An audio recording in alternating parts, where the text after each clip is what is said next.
வணக்கம் ஃப்ரெண்ட்ஸ், நம்ம இந்த வீடியோவில் பார்க்க போகிறது என்னன்னு பார்த்தீங்கன்னா பாலிட்டியில் இருக்கக்கூடிய ஒன்லைனர்ஸ் தான். அதுவும் சமச்சீர் புக்கில் இருக்கக்கூடிய ஒன்லைனர்ஸ் பார்க்குறோம். ஸோ இந்த வீடியோவில் 6th ஸ்டாண்டர்ட் செகண்ட் டேர்மில் உள்ள செகண்ட் லெசனான இந்திய அரசியலமைப்பு சட்டம். இதுக்கு முன்னாடி ஃபர்ஸ்ட் டேர்மில் 2 லெசன் கொடுத்துருப்போம். அதே மாதிரி செகண்ட் டேர்மில் உள்ள ஃபர்ஸ்ட் லெசனும் கொடுத்துருப்போம். அது எல்லாமே பிளேலிஸ்ட் கிரியேட் பண்ணி வச்சுருக்கேன். பாலிட்டி ஒன்லைனர்னு சொல்லி பிளேலிஸ்ட், அதில் நீங்கள் செக் பண்ணி பார்க்கலாம். ஸோ இந்த வீடியோவில் நம்ம இந்திய அரசியலமைப்பு சட்டம் ரொம்ப ரொம்ப முக்கியமான டாபிக். இந்த இது பார்த்தினா ஒன்லைனர்ஸ் பார்க்கலாம். ஃபஸ்ட்டு பார்த்தோன்னா நம்ம அரசியலமைப்பு சட்டம் நடைமுறைக்கு வந்த நாள் எது அப்படின்னு கேட்டாங்கன்னா 1950 ஜனவரி 26 குடியரசு தினத்தன்னைக்கு நம்மளுடைய அரசியலமைப்பு சட்டத்தை நடைமுறைக்கு கொண்டு வர்றாங்க. ஸோ அதனால தான் நம்ம குடியரசு தினமாக இந்த நாளை கொண்டாடுறோம். அடுத்து 1929 அதாவது இந்த 1950 அரசியலமைப்பு சட்டம்லாம் வர்றதுக்கு முன்னாடி 1929 லாகூர்ல ஒரு காங்கிரஸ் மாநாடு நடந்துச்சு. அந்த காங்கிரஸ் மாநாட்டில் தான் முழு சுயராஜ்யம் பூர்ண ஸ்வராஜ் அப்படிங்கிற ஒரு முழக்கம்ங்கிறது வலுப்பட்டிருக்கு. ஸோ முதல்ல முழு சுவராஜ்யம், எங்களுக்கு முழு சுதந்திரம் வேணும் அப்படிங்கிறது முதல்ல நடைபெற்றது லாகூர்ல நடைபெற்ற காங்கிரஸ் மாநாட்டு 1929 இயர் ரொம்ப முக்கியம். அதுக்கப்புறமா இதை தொடர்ந்து 1930 ஜனவரி 26 என்ன பண்ணாங்கன்னா முழு சுதந்திர நாளாக, அதாவது பூர்ண ஸ்வராஜ் டே அப்படின்னு சொல்லி கொண்டாடினாங்க. ஓகேவா? ஸோ அடுத்த வருஷமே ஜனவரி 26. அடுத்து இந்திய அரசியலமைப்பு சட்டத்தை உருவாக்கணும் அப்படிங்கிறதுக்காக 389 உறுப்பினர்களை கொண்ட ஒரு அரசியலமைப்பு நிர்ணய மன்றம் அப்படிங்கிறத 1946 உருவாக்குறாங்க. அதனுடைய தலைவராக ராஜேந்திர பிரசாத் அவர்கள் தேர்ந்தெடுக்கப்படுகிறார். ஸோ ஃபர்ஸ்ட் உருவாக்குன அந்த மன்றத்தில் எத்தனை உறுப்பினர்கள் இருந்தாங்கன்னா 389 உறுப்பினர்கள் 1946 உருவாக்குறாங்க. அதோட தலைவராக ராஜேந்திர பிரசாத் இருக்காரு. அதுக்கப்புறமா இந்திய அரசியலமைப்பு நிர்ணய சபையில இடம்பெற்றிருந்த மற்ற உறுப்பினர்கள், தலைவர் இவரு, அது இல்லாம ஜவஹர்லால் நேரு இருந்தாங்க, சர்தார் வல்லபாய் பட்டேல் இருந்தாங்க, மௌலானா ஆசாத், எஸ் ராதாகிருஷ்ணன் அவர்கள், விஜயலட்சுமி பண்டிட் அண்ட் சரோஜினி நாயுடு, இந்த தலைவர்களுமே உறுப்பினர்களாக அந்த நிர்ணய சபையோட உறுப்பினர்களாக இருந்திருக்காங்க. நல்லா ஞாபகம் வச்சுக்கோங்க, இந்த 389 உறுப்பினர்கள்ல 15 பெண் உறுப்பினர்கள் இந்த நிர்ணய சபையில இடம்பெற்றிருந்தாங்க. அடுத்து இந்த நிர்ணய மன்றத்தின் மூலமா ஒரு சட்ட வரைவு குழுவை உருவாக்குறாங்க இல்லையா, அதுல 7 பேர் கொண்ட ஒரு சட்ட வரைவு குழு, அரசியலமைப்பு சட்ட வரைவு குழு உருவாக்கப்படுது. அந்த சட்ட வரைவு குழுவோட தலைவராக டாக்டர் BR அம்பேத்கர் அவர்கள் தேர்ந்தெடுக்கப்படுறாங்க.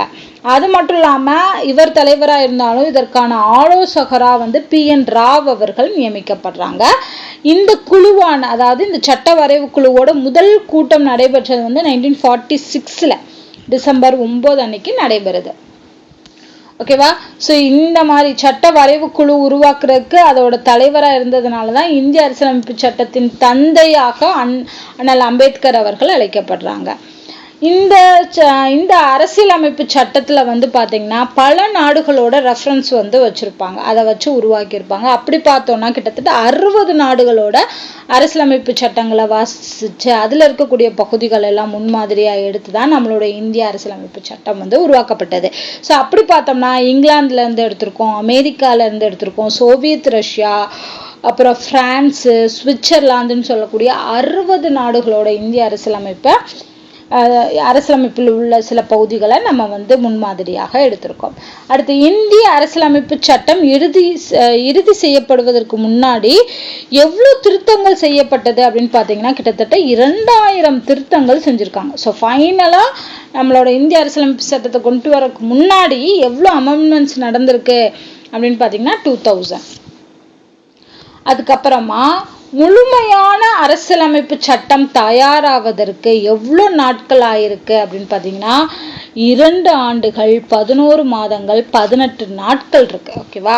ஸோ 18 நாட்கள் கடந்து 1949 நவம்பர் 26 தான் நம்மளோட முழுமையான அரசியலமைப்பு சட்டம்ங்கிறது தயாராச்சு. அதனால தான் ஒவ்வொரு வருஷமும் அந்த நவம்பர் 26 அப்படிங்கிறத நம்ம அரசியலமைப்பு சட்ட நாளாக கொண்டாடுறோம். ஏன்னா அன்னைக்கு தான் கம்ப்ளீட் பண்ணியிருக்காங்க, நவம்பர் 26 1949. அடுத்து இந்த அரசியலமைப்பு சட்டத்தை உருவாக்குறதுக்கு எவ்வளவு செலவாச்சுன்னு பாத்தீங்கன்னா 64 லட்சம் ரூபாய் செலவிட்டிருக்காங்க. அரசியலமைப்பு சட்டத்தின் முகப்புரை, அதாவது பிரியாம்பிள்னு சொல்றோம் இல்லையா, இந்தியாவை இறையாண்மை, சமத்துவம், மதச்சார்பின்மை, மக்களாட்சி குடியரசு அப்படின்னு வரையறை செய்கிறேன். இதுதான் வந்து அந்த ஸ்டார்டிங்லேயே முகப்புரையில் வரும். இந்த ஆர்டரை ஞாபகம் வச்சுக்கோங்க. இந்த ஆர்டர் கரெக்டாக போடணும். அடுத்து, ஒரு நாட்டின் உச்சநிலை அதிகாரத்தை தான் நம்ம என்ன சொல்றோம்? இறையாண்மை அப்படின்னு சொல்றோம். இந்திய அரசமைப்பு சட்டமானது மாநில மற்றும் ஒன்றிய அரசுகள் சட்டமன்ற ஆட்சி முறையை பின்பற்றி ஆட்சி செய்ய வழிவகை செய்துள்ளது. So parliament form of government அப்படிங்கிறத தான் வந்து இந்திய அரசியலமைப்பு எப்படி பண்ணணுங்கிறத சொல்லியிருக்கு. அடுத்து, ஒவ்வொரு குடிமகனுக்கும் மிக தேவையான உரிமை தான் அடிப்படை உரிமைகள். ஸோ அது என்னென்னா சம உரிமை, சுதந்திரமாக செயல்படும் உரிமை, சுரண்டலுக்கு எதிரான உரிமை, சுதந்திர சமய உரிமை, கலாச்சார மற்றும் கல்வி பெறும் உரிமை, சட்ட தீர்வு பெறும் உரிமை. இது எல்லாமே நமக்கான அடிப்படை உரிமைகள். நம்ம இந்த சட்ட வரைவு குழு அப்படிங்கிறதுல பார்த்தோம் இல்லையா, அதுல இருந்து சட்ட வல்லுநர்கள் யாருன்னு பார்த்தீங்கன்னா, ஃபர்ஸ்ட் தலைவராக அம்பேத்கர் அவர்கள் இருந்தாரு. அதை தவிர்த்து பார்த்தோம்னா என் கோபாலசாமி அவர்கள், KM முன்சி, சையத் முகமது ஷாதுல்லா, என் மாதவராவ், அப்புறம் TT கிருஷ்ணமாச்சாரி அவர்கள், அல்லாடி கிருஷ்ணசாமி, இவங்க எல்லாருமே சட்ட வரைவு குழுவோட சட்ட வல்லுநர். மொத்தம் 7 பேர் இருந்தாங்கன்னு பார்த்தோம் இல்லையா, அவங்க யாரு அப்படிங்கிற டீட்டெயில்.